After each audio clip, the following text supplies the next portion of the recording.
ಸಾರಿಗೆ ನೌಕರರು ವರ್ಸಸ್ ಸರ್ಕಾರದ ಮಧ್ಯೆ ಮತ್ತೆ ಸಮರ ಶುರುವಾಗಿದೆ. ಸಾರಿಗೆ ಸಂಘಟನೆಗಳ ಜೊತೆ ಸಚಿವರ ಸಭೆ ವಿಫಲವಾಗಿದ್ದು, ಬೆಳಗಾವಿ ಅಧಿವೇಶನ ಬಳಿಕ ಸಾರಿಗೆ ಬಂದ್ ಮುಷ್ಕರಕ್ಕೆ ಕರೆ ನೀಡಲಾಗಿದೆ. ಸಾರಿಗೆ ನೌಕರರಿಗೆ 25% ವೇತನ ಹೆಚ್ಚಳ ಆಗಬೇಕು. 2024ರ ಜನವರಿ 1ರಿಂದ ವೇತನ ಹೆಚ್ಚಳ ಆಗಲೇಬೇಕು. ನೌಕರರಿಗೆ 38 ತಿಂಗಳ ಹಿಂಬಾಕಿ ಹಣ ಕೊಡಬೇಕು ಅಂತ ಆಗ್ರಹಿಸಿದ್ದಾರೆ. ಅಧಿವೇಶನ ಮುಗಿಯೋ ಒಳಗೆ ಬೇಡಿಕೆ ಈಡೇರದಿದ್ರೆ ಬಸ್ ಬಂದ್ ಮಾಡುವ ಎಚ್ಚರಿಕೆ ನೀಡಿದ್ದಾರೆ. 38 ತಿಂಗಳ ಬದಲು 14 ತಿಂಗಳ ಹಿಂಬಾಕಿ ಹಣ ಕೊಡ್ತೀವಿ ಅಂತ ಸರ್ಕಾರ ಭರವಸೆ ಕೊಟ್ಟಿತ್ತು. ಸಾರಿಗೆ ಸಚಿವರ ಭರವಸೆಗೆ ಒಪ್ಪದ ಸಾರಿಗೆ ನೌಕರರು ಬಂದ್ ಮಾಡದೆ ಬೇರೆ ದಾರಿ ಇಲ್ಲ ಅಂತ ಪಟ್ಟು ಹಿಡಿದಿದ್ದಾರೆ.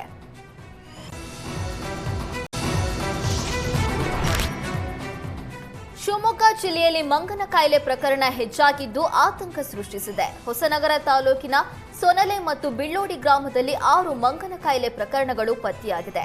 5 ಮಹಿಳೆಯರು ಹಾಗೂ ಒಬ್ಬ ಪುರುಷನಲ್ಲಿ ಕೆಎಫ್ಡಿ ಕಾಣಿಸಿಕೊಂಡಿದೆ. ಜನವರಿ ತಿಂಗಳಲ್ಲಿ ಕಾಣಿಸಿಕೊಳ್ತಾ ಇದ್ದ ಮಂಗನ ಕಾಯಿಲೆ ಈ ವರ್ಷ ನವೆಂಬರ್ ಡಿಸೆಂಬರ್ನಲ್ಲೇ ಹೆಚ್ಚು ಪ್ರಕರಣ ದಾಖಲಾಗಿದೆ. ಸದ್ಯ ತೀರ್ಥಹಳ್ಳಿಯ ಜೆಸಿ ಆಸ್ಪತ್ರೆಯಲ್ಲಿ ಚಿಕಿತ್ಸೆ ನೀಡಲಾಗುತ್ತಿದೆ. ಶಿವಮೊಗ್ಗದ ಬಳಿಕ ಚಿಕ್ಕಮಗಳೂರು ಜಿಲ್ಲೆಯ ಕೊಪ್ಪ ತಾಲೂಕಿನ ಕಮ್ಮರಡಿಯಲ್ಲಿ ಕೆಎಫ್ಡಿ ಪತ್ತೆಯಾಗಿದೆ. 40 ವರ್ಷದ ಯುವಕನಲ್ಲಿ ಮಂಗನ ಕಾಯಿಲೆ ಪತ್ತೆಯಾಗಿದ್ದು ಆತಂಕಕ್ಕೆ ಕಾರಣವಾಗಿದೆ. ಕಮ್ಮರಡಿ ಪ್ರಾಥಮಿಕ ಕೇಂದ್ರದಲ್ಲಿ ಸೋಂಕಿತ ವ್ಯಕ್ತಿಗೆ ಚಿಕಿತ್ಸೆ ನೀಡಲಾಗ್ತಾ ಇದ್ದು, ಜನರು ಎಚ್ಚರಿಕೆಯಿಂದ ಇರಲು ವೈದ್ಯರು ಸಲಹೆ ನೀಡಿದ್ದಾರೆ. ಕಟ್ಟಿಗೆ ಮಿಲ್ಲಿಗೆ ಬೆಂಕಿ ಬಿದ್ದು ಲಕ್ಷಾಂತರ ರೂಪಾಯಿ ಮೌಲ್ಯದ ಕಟ್ಟಿಗೆ ನಾಶವಾಗಿದೆ. ಗೋಕರ್ಣದ ಹೊಸಕೇರಿಯಲ್ಲಿ ಘಟನೆ ನಡೆದಿದೆ.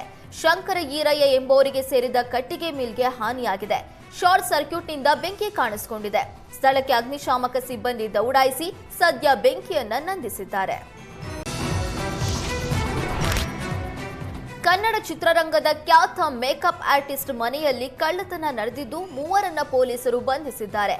ವೃದ್ಧೆ ಹೇಮಲತಾ ಮನೆಯಲ್ಲಿ ರಾಜ್ಯೋತ್ಸವ ಪ್ರಶಸ್ತಿಯ 20 ಗ್ರಾಂ ಚಿನ್ನದ ಪದಕ ಸಹಿತ 90 ಗ್ರಾಂ ಚಿನ್ನಾಭರಣ ಕದ್ದೊಯ್ದಿದ್ರು. ತುಮಕೂರು ಜಿಲ್ಲೆಯ ತಿಪಟೂರು ಪಟ್ಟಣದಲ್ಲಿ ಕಳ್ಳತನ ನಡೆದಿದೆ. ಪ್ರಕರಣ ಬೆಳಕಿಗೆ ಬರ್ತಾ ಇದ್ದಂತೆ ತಿಪಟೂರು ಪೊಲೀಸರಿಗೆ ಕಲಾವಿದೆ ಹೇಮಲತಾ ದೂರು ನೀಡಿದ್ದಾರೆ. ಶಂಕರ್ ಬಾಬು, ಗುರುರಾಜ್, ಮನೋಜ್ ಎಂಬ 3 ಖದೀಮರನ್ನ ಪೊಲೀಸರು ಹೆಡೆಮುರಿ ಕಟ್ಟಿದ್ದಾರೆ. ಬಂಧಿತರಿಂದ 20 ಗ್ರಾಂ ಮಾಡೆಲ್ ಚಿನ್ನ ಹಾಗೂ 70 ಗ್ರಾಂ ಚಿನ್ನಾಭರಣವನ್ನ ಪೊಲೀಸರು ವಶಕ್ಕೆ ಪಡೆದಿದ್ದಾರೆ.